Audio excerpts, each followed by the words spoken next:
میرا My question question میرے is دو سوال میں ہیں آپ سے سر. یہ پوچھنا چاہتا میرا ہوں میرا سوال یہ ہے کہ میرا کویشچن ہے کہ جو شیخ رشید صاحب ہیں یہ واقعی انسان ہیں، روبوٹ ہیں، یا یہ کوئی جو ہے وہ ہے جو پاکستانی سیاست کو چمٹی ہوئی ہے اور وہ اس طرح کی فضول باتیں بھی کرتے ہیں اور دعوے بھی کرتے ہیں اور پھر بھی جو ہے وہ لوگ ان کو سنتے ہیں، میڈیا ان کو بلاتا ہے اور ان سے جو ہے وہ رائے لیتا ہے. کیا میڈیا والے بھی اندھے ہیں اور سننے والے بھی بہرے ہیں کہ ان کو بار بار سنائی نہیں دیتا کہ ایک ایسا شخص ہے جو فضول باتیں کرتا ہے لیکن ہم اس کو مان لیتے ہیں؟ دیکھیے، شیخ رشید کے بارے میں ذاتی طور پر نہیں سمجھتا کہ ہمیں سیاست دانوں کو یا کسی کو بھی ذاتی طور پر فوکس میں رکھنا چاہیے، لیکن جو آپ نے سوال کیا ہے اس کے اندر جان اس لحاظ سے ہے کہ لوگ کیوں یقین کرتے ہیں ایسی آل فال باتوں کے اوپر، لوگ کیوں اس قسم کی بڑک بازی کو یا جس کو پھڑے مارنا کہتا ہے اس کو سیاسی تجزیے سے ایکویٹ کرتے ہیں. لوگ کیوں ان سمتوں میں رہنمائی کے لیے دیکھتے ہیں جہاں پر لوگ خود گمراہی میں موجود ہیں. اور یہ ایک عام کیفیت ہے. آپ دیکھ لیں آج کل تو حالت یہ بن گئی ہے، ایک طرف تو آپ کو بہت زیادہ انٹیلیجنٹ اور باریک بین قسم کے لوگ نظر آئیں گے who can see through this kind of a drivel as we call it، فضول باتیں ہیں جو ہیں، لیکن دوسری طرف ایسے لوگ بھی ہیں جو یقین کر لیتے ہیں. اور اس ملک کا پڑھا لکھا طبقہ جو ہے وہ بہت حد تک تو اسی یقین میں مبتلا رہا کہ کوئی مسیحا آ گیا اور اس نے پاکستان کی قسمت سنوار دینی ہے. اور بہت سے لوگوں نے مجھ سے، پڑھے لکھے لوگ ہیں، پی ایچ ڈیز کی ہوئی ہیں، میرے سے آرگو کرتے ہیں جی کہ بالکل مرغیوں کے بطن سے پاکستان کی معیشت کو سنبھالنے کا ایک فارمولہ نکلے گا اور انڈوں کے اندر سے ایسے جناتی قسم کے کرشمے ہوں گے کہ آپ دیکھتے رہ جائیں گے. اور گدھوں کی کھالوں کے ذریعے ہم نے دوسرے ملکوں کی معاشی کھال کھینچ لینی ہے. سو دیر از دس ایبسرڈٹی. اور شیخ رشید صاحب کا جو شخصیت ہے اس میں سے ایک کی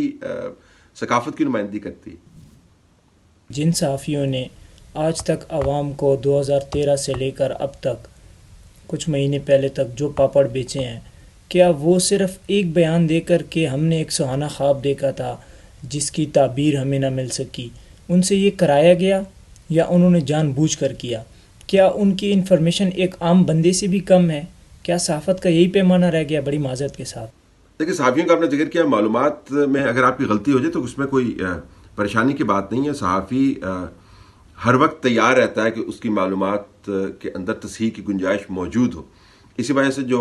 فنڈامنٹلز ہیں، جو بنیادی اصول ہیں جن کے اوپر صحافت کھڑی ہے، اس کے اندر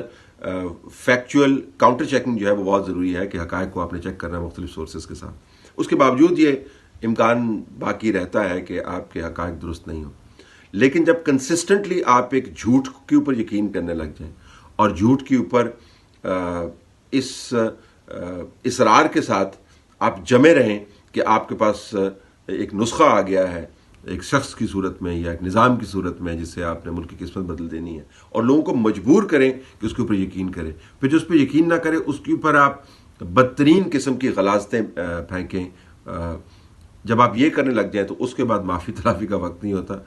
لوگوں کو پتہ چل جاتا ہے کہ آپ کی کماش کیا ہے، لوگوں کو پتہ چل جاتا ہے کہ آپ کا کیلیبر کیا ہے، اور پھر وہ ایسی سوال کرتے ہیں جس قسم کے آپ کر رہے ہیں. لیکن اگر کوئی ایک آدھ دو تین فیکچوئل ایررز ہوں تو دنیا کے بہترین صحافی بھی ان کو ایڈمٹ کرتے ہیں کومٹ کرنے کے بعد. لیکن جب آپ اس قسم کی کیمپینز کا حصہ رہے ہوں تو اس کے بعد تو پھر لوگ یقین نہیں کرتے. لیکن لگے ہوئے ہیں، موجود ہیں، کوئی اثر ہی نہیں ہے، چکنے کھڑے ہیں. پاکستان کی ہسٹری دیکھیں، جہاں تک میں جانتا ہوں یا میں نے پڑھا ہے، اپنے بڑوں سے سنا ہے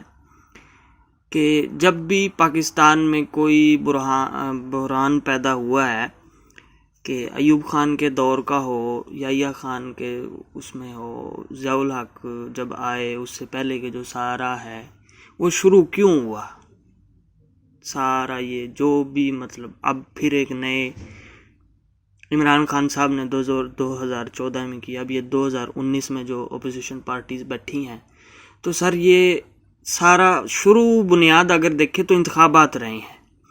تو سر ہم 70 سالوں میں ایک یہ بنیادی انتخابی معاملات کو نہ ہم ٹھیک کر سکے سر، تو پھر ہمارے ادارے ملک کس طرف جا رہا ہے؟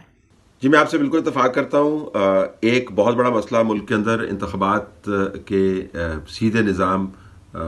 کا نہ بننا ہے، لیکن اس سے بھی بڑا مسئلہ ہے کہ ملک کے اندر انتخابات کو ایک ڈھکوسلے کی طرح استعمال کر کے تجربات کرنا ہے، اور جب تک یہ دونوں روایات قائم رہیں گی، کمزور الیکٹرل سسٹم اور جو پاورفل فورسز ہیں ان کی طرف سے the ability to manipulate the electoral system for their own gains, تو وہ چلتا رہے گا. کسی نہ کسی ملک کے اندر کہیں نہ کہیں آپ کو نظام سے ڈیویشن نظر آتی ہے، یعنی ہٹتے ہوئے آپ کو لوگ نظر آتے ہیں، اور خیال یہ کیا جاتا ہے کہ ان کے ہٹنے کے بعد جو ہے نا شاید ضرورت اتنی تھی کہ ہم قانون اور آئین کو بالا رکھ کر کچھ ایکسیپشنل ریڈیکل فیصلے کریں، لیکن وہ ایک آدھ مرتبہ ہی ممالک کے اندر آپ کو نظر آئے گا. اس کو وتیرہ نہیں بنا لیتے، لیکن اس ملک کے اندر وتیرہ بن گیا. اس ماحول کے اندر اگر آپ دنیا کا بہترین الیکٹرل سسٹم بھی لے آئیں، تو اگر مینیپولیشن جاری رہے گی تو آپ کو پتہ ہے کہ جو تالا ہے وہ کہتے ہیں چوروں کے لیے نہیں ہوتا، چور نے تو کھول ہی لینا ہے اس تالے کو، وہ ان لوگوں کے لیے ہوتا ہے جو لحاظ کرتے ہیں کہ اس دہلیز کو ہم نے پار نہیں کرنا چاہیے. اس کے آگے دوسرے لوگوں کی عزت اور جان اور مال پڑا ہے، ہمیں اس کو اگر تحفظ نہیں دے سکتے تو اس کو کم از کم چھیڑنا بھی نہیں چاہیے. تو جہاں پر نظام کو توڑنے کے اوپر اصرار موجود ہو، وہاں پر نظام کو ریفارم کر کے آپ چیزیں ٹھیک نہیں کر سکتے. دونوں ایلیمنٹس کو ساتھ ہونا پڑے گا.